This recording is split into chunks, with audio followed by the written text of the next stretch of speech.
बागेश्वर उपचुनाव दिग्गजों का डेरा। बागेश्वर में बीजेपी की प्रत्याशी पार्वती दास। अब उसे जिताने के लिए, यानी कि अपने प्रत्याशी को जिताने के लिए धामी सरकार के कई मंत्री बागेश्वर में प्रचार प्रसार में जुट गए हैं। अधिकांश कैबिनेट मंत्रियों का डेरा बागेश्वर में इस वक्त देखा जा रहा है। प्रभारी मंत्री के रूप में सौरभ बहुगुणा पहले ही दिन से बागेश्वर में डटे हुए हैं। सतपाल महाराज, रेखा आर्य, धन सिंह रावत सभी प्रचार में जुट गए हैं। महाराज रोड शो के जरिए प्रचार कर रहे हैं। इसके बाद अब सीएम धामी और गणेश जोशी, इनके भी पहुंचने का कार्यक्रम है। प्रदेश अध्यक्ष महेंद्र भट्ट भी लगातार बागेश्वर चुनाव पर नजर बनाए हुए हैं।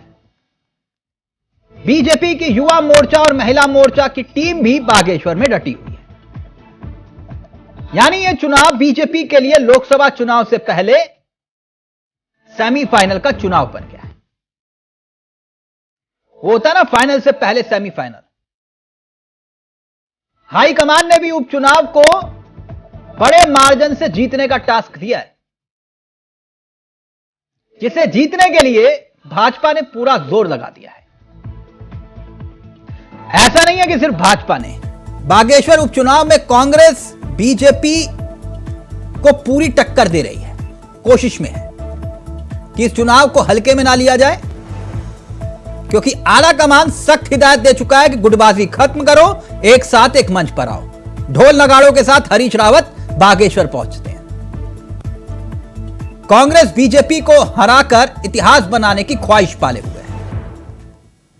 प्रदेश प्रभारी कांग्रेस के देवेंद्र यादव हों, प्रदेश अध्यक्ष करण माहरा हों, नेता प्रतिपक्ष यशपाल आर्य हों, सब संगठन के चेहरे बागेश्वर में डेरा जमाए हुए हैं। आज इसी पर चर्चा करेंगे कि आखिरकार यह चुनाव नाक और साख का सवाल कैसे बन गया और क्या कुछ बड़ा होने वाला है बागेश्वर में।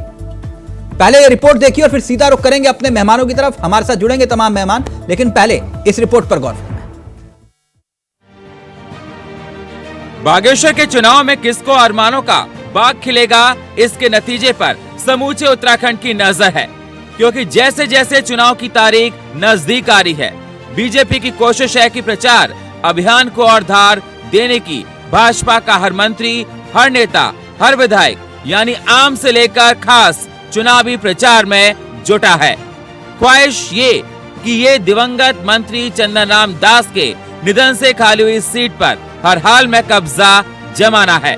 इसलिए बीजेपी ने सीट पर दिवंगत मंत्री चंदनराम दास की पत्नी पार्वती देवी को चुनावी मैदान में उतारा है और अब उनको जिताने के लिए मंत्री और विधायकों को चुनाव प्रचार की कमान सौंप दी गई है।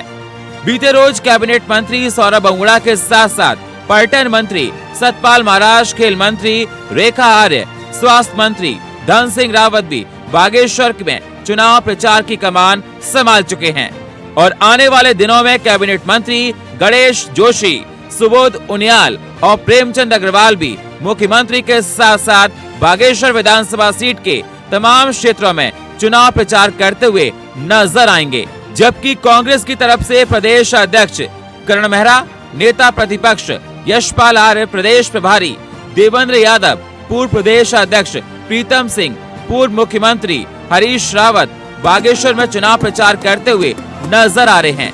यानी बीजेपी हो या कांग्रेस, आम और खास हर कोई चुनावी रण में हुंकार भर रहा है और दोनों ही दल जीत की हुंकार भर रहे हैं। बागेश्वर चुनाव को लेकर के भारतीय जनता पार्टी पूरी गंभीरता के साथ वहां चुनाव लड़ रही है और भारतीय जनता पार्टी के द्वारा पहले ही हमारे कैबिनेट मंत्री आदरणीय सौरभ बहुगुणा जी और हमारे प्रदेश के महामंत्री आदरणीय राजेंद्र मिश्र जी को और हमारे वहाँ के सांसद आदरणीय अजय टमटा जी और केंद्रीय राज्य मंत्री आदरणीय अजय भट्ट जी को वहाँ पर जिम्मेदारी सुनिश्चित की गई थी। इसी प्रकार से वहाँ पर हमारे स्टार प्रचारक भी अपने कैबिनेट मंत्री लोग वहाँ पर प्रचार कर रहे हैं। हमारे प्रदेश के प्रभारी आदरणीय और राष्ट्रीय महामंत्री आदरणीय दुष्यंत गौतम जी, हमारी सह प्रभारी राष्ट्रीय उपाध्यक्ष आदरणीय रेखा वर्मा जी वहाँ पर चुनाव प्रचार कर रही हैं। इसी प्रकार से 2 तारीख को आदरणीय मुख्यमंत्री माननीय पुष्कर सिंह धामी जी और हमारे प्रदेश के अध्यक्ष आदरणीय महेंद्र भट्ट जी भी वहाँ विशाल जनसभा को संबोधित करने वाले हैं। और ये निश्चित है कि जो बागेश्वर की जीत होगी वो चंपावत से भी बड़ी जीत हमको वहाँ की जनता देने वाली है। और कांग्रेस सिर्फ बौखलाहट में जो भी बोल रही है वो सिर्फ उन्होंने पहले चुनाव से पहले उन्होंने अपनी हार स्वीकार कर ली है। किसी के भी गले में अगर पटका डाले हुए देख रहे हैं तो उनको रोक रोक कर उनसे पूछताछ कर रहे हैं, डंडे का जोर उनको दिखाया जा रहा है। 2 कार्यकर्ताओं के ऊपर तो धारा 107, 116 का मुकदमा तक दर्ज कर दिया शांति भंग मामले में। मैं पूछना चाहती हूँ जिला प्रशासन बागेश्वर से कि भाजपा के कितने कार्यकर्ताओं के ऊपर आपने मुकदमा अभी तक किया या किसी धाराओं में उनको बुक किया है? क्या केवल शांति भंग कांग्रेस के कार्यकर्ता वहां पर कर रहे हैं? इसलिए मैं बताना चाहती हूँ कि कांग्रेस पार्टी वहां बहुत मजबूत स्थिति में है और भाजपा इस समय अफोर्ड नहीं कर सकती निकाय और लोकसभा चुनाव से पहले बागेश्वर को लूज करना। मुख्यमंत्री पुष्कर सिंह धामी की तो कुर्सी स्टेक पर लगी हुई है, इसलिए येन केन प्रकारेण साम दाम दंड भेद वहां पर इस्तेमाल करके भाजपा जो है लोकतंत्र और संविधान दोनों को ताक पर रखकर वहां बागेश्वर में अराजकता का माहौल बनाए हुए है। बागेश्वर उपचुनाव में जिस तरह से बीजेपी और कांग्रेस ने अपनी पूरी ताकत झोंक रखी है, उसको देखते हुए चुनाव लोकसभा से पहले दोनों ही सियासी दलों के लिए 24 चुनाव की तैयारी का सेमीफाइनल हो सकता है। तभी तो बीजेपी व कांग्रेस दोनों ही जानते हैं कि इस चुनाव की हार और जीत की गूंज 2024 के चुनाव तक सुनाई देगी, ये तय है। देहरादून से अभय कैतुरा की रिपोर्ट, इंडिया वॉइस के लिए। चंदन रामदास बीजेपी के अनुभवी और बड़े चेहरों में एक रहे। ऐसे में बागेश्वर में चुनाव मसला भावनात्मक नजरिए से भी बहुत महत्वपूर्ण हो जाता है और अक्सर ऐसे चुनावों को इमोशंस के साथ जोड़ दिया जाता है। अब क्या वाकई में भावनात्मक लगाव से बीजेपी आसानी से अपनी चुनावी नैया को पार लगा लेगी? आज इसी पर चर्चा करेंगे। हमारे साथ जो मेहमान जुड़ेंगे उनसे आपका परिचय करवा देते हैं। हमारे साथ विपिन खन्ना साहब जुड़ गए, आम आदमी पार्टी के चेहरे हैं। मथुरादत्त जोशी जी कांग्रेस के सबसे अनुभवी चेहरों में से एक और कुंवर जपेन जी बीजेपी के तेसरा चेहरों में से एक। आप तीनों का बहुत बहुत स्वागत है। कुंवर साहब, चर्चा की शुरुआत आप ही के साथ कर लेते हैं। कैसे कुंवर साहब आप? हम ठीक हैं और आप सब लोगों को भी आशा करते हैं कि आप सब भी ठीक होंगे। बिल्कुल। कुंवर साहब, मेरी एक बात समझ में नहीं आ रही थी और जरा उत्तराखंड की जनता को भी समझाइएगा कि गढ़वाल से लेकर कुमाऊं और गंगोत्री से लेकर हरिद्वार तक आप लोगों ने विकास की गंगा बहा दी जी, है ना? विकास की गंगा बहा दी और पकड़ पकड़ के युवाओं को आपने रोजगार दिया। कुल मिलाकर राम राज्य आ गया उत्तराखंड में। तो फिर एक बागेश्वर सीट जीतने के लिए पूरी की पूरी कैबिनेट को झोंक दिया गया। यह बात समझ नहीं आई सर। आप तो आसानी से चुटकी बजा के जीत जाएंगे चुनाव, इतना तो विकास किया आपने।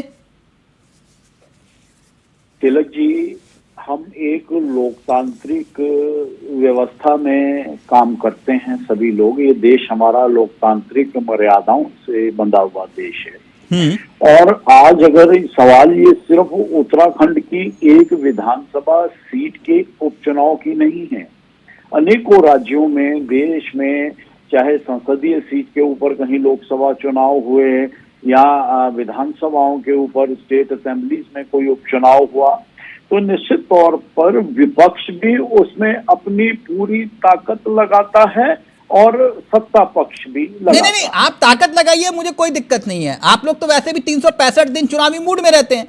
मैं इतना जानना चाहता हूं कि यही कैबिनेट मंत्री पूरी की पूरी फौज जो है बागेश्वर में दिखाई दे रही है। सर, इनको काम पे थोड़ा जोर दीजिए ना।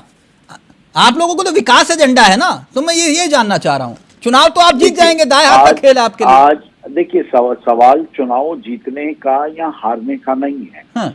जो सवाल जनता में भरोसे का है। आज आप देखेंगे तो कांग्रेस की भी तो तमाम लीडरशिप अपने उपचुनाव में खड़ी हुई है, तो वहां मंत्री कोई हमेशा के लिए नहीं बैठ गए। एक एक दिन के लिए सभी विधायकों की, मंत्रियों की, पदाधिकारियों की निश्चित तौर पर ये एक जिम्मेवारी भी बनती है। सर, जब आप कह रहे हैं कि आपने विकास किया तो आपको मंत्रियों को डेरा डालने की क्या जरूरत? सर, डेरा डाल के कोई नहीं बैठा हुआ, यही तो संशय है। सर, आप एक बात बताइए, ऐसी ड्यूटी जब, सर यही तो सवाल उठ रहा है ना कि जब आपदा आती है तब आपके मंत्री दिखाई नहीं देते सर फील्ड पर। नहीं, ऐसा नहीं है ना, फील्ड पर तब आपदा में नहीं दिखाई देता। चुनावी मौसम होता है तो आपके मंत्री दिखाई देते हैं, वहां डेरा जमा लेंगे। ऐसा आप कह सकते हैं तिलक जी, आपको पूरा अधिकार है, आप लोकतंत्र का चौथा स्तंभ है। नहीं कुंवर साहब, ये तो उदाहरण सबके सामने है ना। अब फिर मैं मंत्रियों का नाम लूं तो आप नाराज हो जाएंगे। नहीं, हम क्यों नाराज होंगे? आपके मंत्रियों पर यही कहा जाता है कि अकेले मुख्यमंत्री फ्रंट फुट पर आकर जो है व्यवस्थाओं को देख रहे होते हैं, आपदा आती है तो आपके मंत्री दिखाई नहीं देते।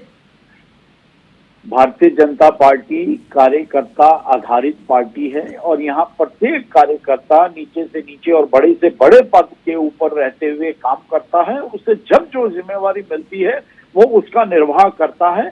तो आज अगर सब कुछ चंगा सी, लेकिन जो है घर में जो है भैंस की टांग टूट गई लेकिन सब कुछ चंगा सी, यहां पर वही दिखाई दे रही है बागेश्वर में स्थिति। खैर, ये तो आपने तिलक जी हरियाणा वाली कहावत सुना दी। हाँ सर, हरियाणा वाली कहावत। ये उत्तराखंड में कहाँ फिट बैठती है? अच्छा ठीक सर, उत्तराखंड में क्या फिट बैठता है मैं जानता हूं। खैर, मथुरा दत्त जोशी जी कैसे हैं आप? नमस्कार तिलक जी। नमस्कार सर। ईवीएम सब ठीक है ना, कोई दिक्कत तो नहीं बागेश्वर में? अब अभी तो ईवीएम कैसी है ये तो पता चलेगा आज। नहीं, बाद में फिर कैसी ना हो जाए, मैं इसलिए पूछ रहा हूं पहले एडवांस में। नहीं, वो तो देखिए ना, वहाँ की जनता पर निर्भर करता है कि वो ईवीएम कैसी भेजते हैं। नहीं, जनता ईवीएम से क्या करेगी? जनता तो वोट देगी ना। नहीं, वोट ईवीएम वाला मसला तो आप लोगों के साथ है। जैसे पंजाब और दिल्ली में ईवीएम सही हो जाती है खन्ना साहब के लिए, और पूरे देश में ईवीएम खराब हो जाती है। जहां आप जीतते हैं वहां ईवीएम सही हो जाती है, और फिर अगर जीत गया, मैं तभी पूछ रहा था इस बार बागेश्वर में ईवीएम वाला मसला तो नहीं है ना? पहले क्लियर कर दीजिए। हमने तो कल ही कंप्लेन की, कल मीटिंग थी ईवीएम के मामले में, कल भी कहा। आज भी हमको चुनाव आयोग गए थे, हमने कहा कि वहाँ पर तमाम तरीके के दबाव बनाए जा रहे हैं। सरकारी खुलेआम इस्तेमाल हो रहा है, सरकार सरकारी मशीनरी का दुरुपयोग कर रही है, कांग्रेस के कार्यकर्ताओं पर मुकदमे किए जा रहे हैं, और तो और पत्रकारों को वहाँ घुसने नहीं दिया जा रहा है। अगर अल्मोड़े का पत्रकार वहाँ कभी कदर करने जाना चाह रहा है तो उनको भी नहीं जाने दिया जा रहा है। देहरादून के पत्रकार तो दूर, वहाँ पत्रकार भी बैन कर दिया गया, अघोषित आपातकाल लगा दिया गया है। कहाँ बागेश्वर में सर? जी। क्यों आप लोग प्रचार नहीं कर पा रहे? मैं तस्वीरें दिखवा रहा हूँ, ये हरीश रावत तो ढोल नगाड़े बजा रहे हैं, आप कह रहे हैं वहाँ आपातकाल बिल्कुल बजा रहे हैं, लेकिन वो ये रहा है किसान जब हरीश रावत जी को रोकेंगे तो उन्हें पता नहीं, खाली एक समय तो ऐसा आ गया था कि जिसके मजिस्ट्रेट के आगे धरना देने की बात आ गई कुछ चीजों में। लेकिन अच्छा, मतलब बागेश्वर में बीजेपी को डर है? बिल्कुल डर है, घबराई हुई है सरकार। सारे मंत्री वहां जोड़ दिए गए हैं उनको। आपकी जीत का आधार, आपने तो प्रत्याशी भी एक्सपोर्ट किया है। नहीं, एक्सपोर्ट नहीं किया। अब ये तो भाजपा तो अब हमेशा एक्सपोर्ट करके काम करती है, हमने कभी नहीं किया। हमारा तो ठीक है, वो आए हमारे पास, हमने उनका स्वागत किया, उन्होंने कहा कि करती है, ठीक है। कुंवर साहब रिएक्ट करना चाह रहे हैं। कुंवर साहब जल्दी से, फिर विपिन जी आपके पास आ रहा हूँ। बोलिए कुंवर साहब। कांग्रेस के पास असल में बागेश्वर सीट को लेकर कहने के लिए कुछ बचा नहीं है। वहां के राजनीतिक और सामाजिक माहौल का कांग्रेस को भी पता है, आपको भी पता है, हमें भी पता है।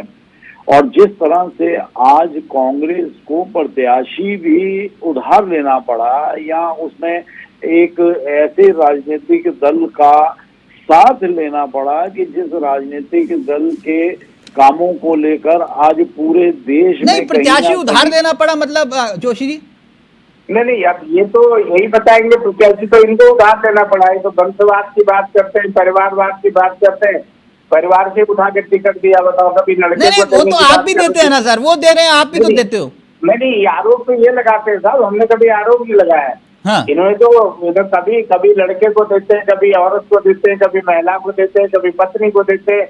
ये इनके है ही निश्चित। ठीक, जल्दी से कुंवर साहब, फिर खन्ना साहब को पूरा वक्त दूंगा। देखिए, अभी आप जो हमारे कांग्रेस के जो आज एक मात्र माने जाते हैं हरीश रावत जी, तो हरीश रावत जी ने अपने मुख्यमंत्री काल में ही अपनी बेटी को भी टिकट दिया। तो ये सेवा करना चाहती है तो उन्हें दिया गया है। मुख्यमंत्री चले गए और भाजपा का फर्क है। तो कभी भाजपा के कुछ लोग मिले थे, कांग्रेस की हमेशा से कथनी और करनी का फर्क आता रहा है, और आज गलत कर दिया। कांग्रेस बागेश्वर में नहीं है, जनता तो पीछे वाली बात कर रही है, अपना प्रत्याशी उधार लेना पड़ रहा है। नहीं, प्रत्याशी उधार वाला मसला नहीं है यहाँ दूसरा मसला है। प्रत्याशी उधार वो तो मथुरा दत्त जोशी जी जब चाहते कोई भी बड़ा नेता चुनाव लड़ सकता था, क्यों जोशी जी, है ना सर? बिल्कुल बिल्कुल बिल्कुल। वो बात अलग है कि वो लड़ना नहीं चाह रहे थे, लड़ने नहीं, ठीक वो है, लड़ना नहीं चाह रहे थे, इसलिए तो प्रत्याशी वहां से, नहीं तो बोला तो सबको था कि आप भी वो कर नहीं, हम छोटा मोटा चुनाव नहीं लड़ेंगे, हम बड़ा चुनाव लड़ेंगे। हुआ था ना जोशी जी ऐसा? वो बोले ये वाला नहीं लड़ेंगे, हम वो वाला लड़ेंगे। मैं ये नहीं कह सकता। अब वो दिखाई नहीं दे रहे प्रचार करते हुए, और हरीश रावत जी के खास हैं, बताइए क्यों जोशी जी? वो जिनका आप नाम लेना चाह रहे हैं तिलक जी, वो बिल्कुल दे रहे वही है, रात दिन वही है, वही पूरा है। काम कर रहे हैं। हाँ हाँ बिल्कुल है, बिल्कुल। अच्छा, मुझे लगा कि शायद चुनाव लड़ने से मना। किसका लेना चाह रहे हैं? नहीं, ये बात पूरा तो पूरा तिलक जी समय और बागेश्वर जोशी में जी दे के रहे बीच में ही रहेगी। और कल भी नहीं, कुंवर साहब पूछ रहे हैं मैं नाम किसका लेना चाह रहा था, बता दीजिए। नहीं, वो कुंवर साहब को अच्छी तरह बताया, वो मेरे से क्योंकि वो खुद ही नहीं, लेना हम धर्म से कह रहे हैं, पता हमें नहीं नाम आप आइडिया, लेना, वो ये आपकी और आप ही के मेरी वक्त अंडरस्टैंडिंग सुनना चाहेंगे। ये तो आप और हम समझ सकते हैं आप क्या कहना चाह रहे थे। मैंने भी आप कुंवर साहब को छोड़ दीजिए ना, आप जोशी जी और हमारे बीच की बात है, वो कह रहे नाम मत लो, वो अच्छा नहीं लगता। इतना बता दिया हरीश रावत जी के खास है, बात खत्म हुई। ठीक, खन्ना साहब, ये जो आम आदमी पार्टी का मसला है, जैसे आप लोग छत्तीसगढ़ और राजस्थान और एमपी बोले हम तो चुनाव लड़ेंगे जी, कोई रोक के दिखा दो जी। ये डरपोक, निडर और पता नहीं क्या गहलोत साहब को क्या क्या बोला, और आपने वहां छत्तीसगढ़ में जाके भूपेश जी को नाप दिया। अब ये जो वो वाला मसला है उत्तराखंड में वही है या फिर उत्तराखंड में अलग है? वो I.N. वाला है, कुछ मदद करोगे इनकी या फिर यहां पे भी गाली दोगे? देखिए तिलक जी, सबसे पहले तो हमारे केंद्रीय नेतृत्व का निर्णय है कि हम बागेश्वर चुनाव नहीं लड़ रहे हैं, तो इसमें गाली देना या साथ देना दोनों ही मैं समझता हूँ निराधार बातें हैं। रही बात प्रत्याशी था जो लड़वाते? नहीं, देखिए जब लड़वाते तो प्रत्याशी भी आएगा, क्यों नहीं आएगा प्रत्याशी? जब हम 70 विधानसभाओं में चुनाव लड़वा सकते हैं क्या? तो एक पे क्यों नहीं लड़वा सकते थे? क्या होता उससे? देखिए वही, अब ये कारण केंद्रीय नेतृत्व का है, एहसान करा है क्या जोशी जी पर? नहीं, ऐसा नहीं है। देखिए ये पार्टी का निर्णय है, ये कोई किसी पे एहसान करना या ना करने वाली बात नहीं है, ये केवल पार्टी का निर्णय है। खन्ना साहब, प्रैक्टिकल जनता सब समझती है, आपके पास प्रत्याशी नहीं था। देखिए तिलक जी, ये तो आप कह रहे हैं ना प्रत्याशी। मैं नहीं कह रहा, जनता कह रही है कि आपके पास प्रत्याशी होता उतार देते, नहीं उतारते। विधानसभा में 70 प्रत्याशी हमने चुनाव लड़वाए हैं तिलक जी। सर कितनों की जमानत जब्त हुई ये भी बता दो सबको। देखिए अच्छा लगता है ना, क्यों आप और ना होना, देखिए जमानत मुद्दे पे आइए ना। बागेश्वर में कैसे मदद करोगे जोशी जी की, ये बताओ आप। देखिए जमानत जब्त होना और ना होना ये जनता के हाथ में बात होती है, हमारा तो सर यही बोलिए ना, यही बोलिए ना। ऐसे एग्जाम्पल तो दिल्ली में भी जमानतें जब्त हुई हैं बहुत लोगों की, हाँ। पंजाब में बहुत लोगों की जमानतें जब्त हुई हैं, हाँ। तो ऐसा नहीं कह सकते उत्तराखंड में अगर हमारी जमानतें जब्त हुई हैं तो पंजाब और दिल्ली में सरकार भी नहीं, मैं उत्तराखंड की भाषा में ही समझाता हूं आपको। उत्तराखंड में कई ऐसे चेहरे और विधायक रहे हैं, गलत होऊंगा तो जोशी जी कुंवर साहब बैठे हुए हैं, ये तो खुद चुनाव लड़े हैं बड़े बड़े, 4-4 वोट से हार और जीत तय हो गई। कुंवर साहब गलत तो नहीं कह रहा जोशी जी? 4-4 वोट से हार और जीत तय हुई है, 4 वोट से। बिल्कुल समझते हो ना? वहां 1% वोट का स्विंग की बात नहीं कर रहा मैं। गुजरात में अगर आप ना होते तो कुंवर साहब इतना ना इतराते हो कि हमने ऐतिहासिक जीत हासिल की गुजरात में। बहुत बड़ा श्रेय आपका था जोशी जी की लुटिया डुबोने में गुजरात में। मैं तभी कह रहा हूं मेरे भाई मेरे साथ मत खेलो, इतना खेलो, ये बताओ कि आपने मदद कैसे करोगे बागेश्वर में? तिलक जी, अगर राजनीतिक पार्टी सोचने लगे कि हमारे चुनाव लड़ने से किसी को नुकसान और किसी को फायदा हो रहा है तो फिर तो राजनीतिक पार्टी बनाने का कोई महत्व ही नहीं रह जाता। रही बात बागेश्वर चुनाव की, हम लोग बागेश्वर चुनाव पर बहस कर रहे हैं, तो बागेश्वर चुनाव के बारे में ये कहना चाहता हूं कि अगर प्रशासन का दुरुपयोग भारतीय जनता पार्टी ने ना किया तो निश्चित तौर भारतीय जनता पार्टी की हार निश्चित है। देखिए उसका बड़ा कारण ये है कि कहते हैं आपदा में तो सब अलग, लेकिन जब चुनाव आता है तब बात कुछ और हो जाती है। कहां आपदा में जो डेंगू का प्रकोप है उसमें धामी जी अलग थलग पड़े हुए हैं, कोई मंत्री उनका साथ देने को तैयार नहीं है, लेकिन जब बागेश्वर की बात आती है तो पूरी की पूरी कैबिनेट भारतीय जनता पार्टी बागेश्वर में थोप देती है, क्योंकि भारतीय जनता पार्टी को इस बात का डर है कि कोई जनता कहीं महंगाई की बात ना कर ले, जनता कहीं बेरोजगारी की बात ना कर ले, ठीक, जनता कुंवर कहीं साहब जवाब आपदा दीजिए। की बात ना कर ले, जनता कहीं स्मार्ट सिटी की बात ना कर ले, जनता कहीं युवाओं पर लाठीचार्ज की बात ना कर ले। मैंने पूछा था मदद कैसे करोगे आप इनकी, आपने उस पर कोई जवाब नहीं दिया। आपने पूरी रामायण सुना दी, बताया नहीं कि राम जी कहाँ थे और रावण जी कहाँ थे। हैं जवाब दीजिए कुंवर साहब। तिलक जी, आप विपक्ष के साथ ऐसा ना किया कीजिए। आप विपक्ष की सारी हवा निकाल देते हैं सच बोल के, और ऐसे में ये कल आप पे आरोप लगाने लगे हैं कि आप भी भाजपा से जुड़े हुए हैं। भाई हवा तो ये सत्ता पक्ष की भी निकल गई है। तिलक भाई ने सच बोला है और इनकी जब आपके लिए भी बोला है, अपनी ऐसा पे नहीं है, आती उन्होंने है सही तो कहा। ये झूठ बोलने आपदा लग में जाते कोई मंत्री हैं नहीं था, एक दूसरे के लेकिन साथ। बागेश्वर चुनाव में पूरी देखिए, की पूरी दो कैबिनेट चीजों जोड़ने का काम आप हम लोगों ने बीच में किया। नहीं बोलते हैं। खन्ना जी देखिए, हम तो विपक्ष के खन्ना लोग जी हैं। प्लीज, अगर कोई पत्रकार हम हमसे सवाल बीच में करता नहीं है तो उसी बोलते बात का सवाल का हैं। जवाब देना हम जानते हैं। खन्ना जी, लेकिन जब भारतीय आपका जनता टाइम पार्टी आएगा की तरह हम तो पत्रकारों पर आरोप नहीं लगाते। वो कोई खुलाने कहता की है क्या कि आवश्यकता है? आप हमारा जवाब तो कोई कहता है सुनिए, अन्य मान्यवर। पार्टी का व्यक्ति है। अरे आप लोग मान्यवर, आप आप हमारा लोग जवाब सच से तो भागने सुनो, वाले आप लोग हैं। बौखला क्यों विपक्ष रहे सच से हो? भागने वाला नहीं है। आम आदमी पार्टी सच से भागने वाली नहीं है। आप बौखला क्यों रहे हैं? बौखलाने की क्या आवश्यकता तो है? अपने जब आप बोल रहे थे जब हम सुन तिलक रहे ने थे, आपसे सवाल अब हम किया जवाब देने कि आपदा लगे, में आपके तो मंत्री आप कहाँ बीच थे? में अपना आपके हल्ला बागेश्वर बजाना में शुरू कर पूरी देंगे। कैबिनेट बैठी तो हुई क्या है। आप तो इस आप तरह विपक्ष से पे बोल रहे हैं बौखलाहट कि में विपक्ष को इतना ज्यादा सच को demoralize ना साबित करिए। कर देंगे? आप जवाब देते सच ना तो सच कि ही रहेगा आपदा ना। में आपके मंत्री कहाँ थे? जब नदियां बह रही थी सड़कों पर तब आपके मंत्री कहाँ थे?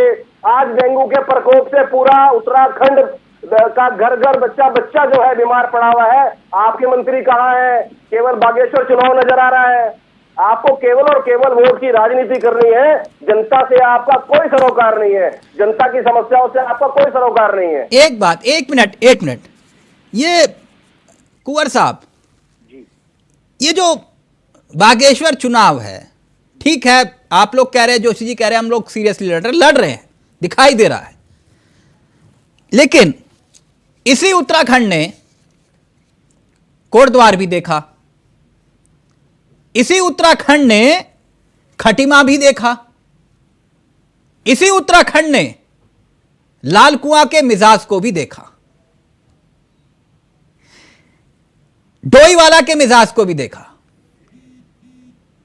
मैंने उन विधानसभाओं के नाम लिए जहां पर मुख्यमंत्रियों तक को हार का सामना करना पड़ा। जोशी जी, ऐसा हुआ ना, मैंने मंत्रियों के नाम तो लिए नहीं, कई मंत्री ऐसे धुरंधर रहे कि बोले बताओ किस सीट से लड़ना, बस ये बताओ, वो तो हारे ही हारे। तो कुंवर साहब, कॉन्फिडेंस बहुत अच्छी बात है, कहीं ये मसला अति आत्मविश्वास का तो नहीं है, या फिर एक डर छिपा है कि उत्तराखंड की जनता है, देती है तो छीन भी लेती है? देखिए, भारतीय जनता पार्टी की सरकार और कार्यकर्ता के ऊपर एक प्रेशर है उत्तराखंड के जनमानस के और वोटर के भरोसे को कायम रखने का।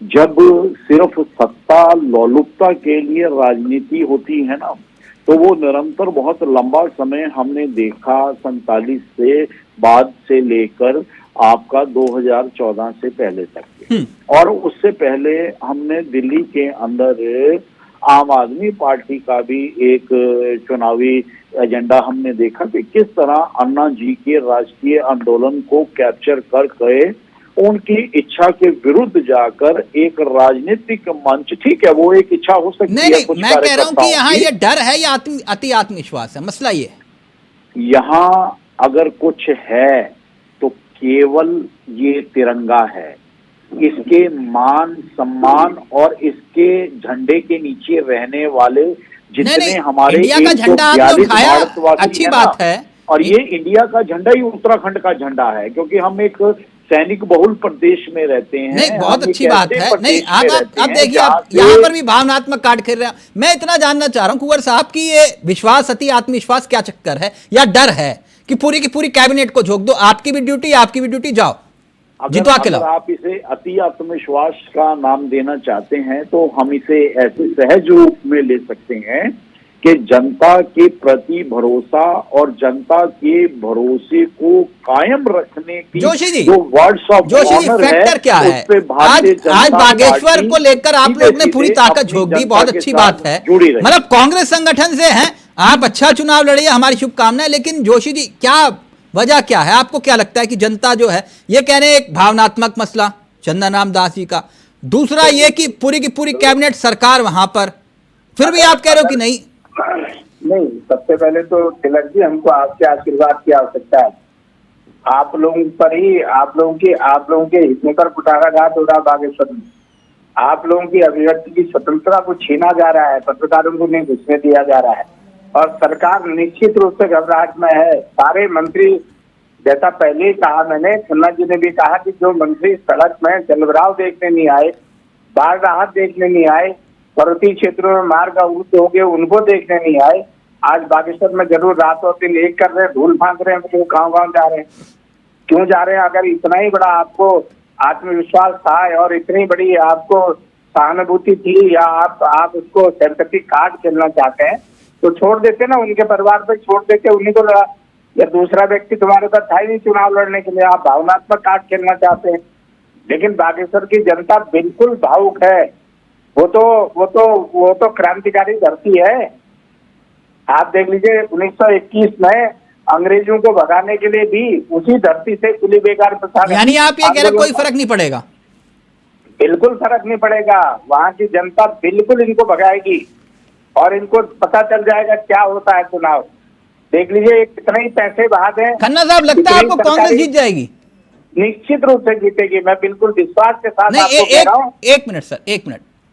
खन्ना साहब, लगता है आपको? आपके सहयोगी में पूछ लूं एक बार। तिलक जी, हाँ।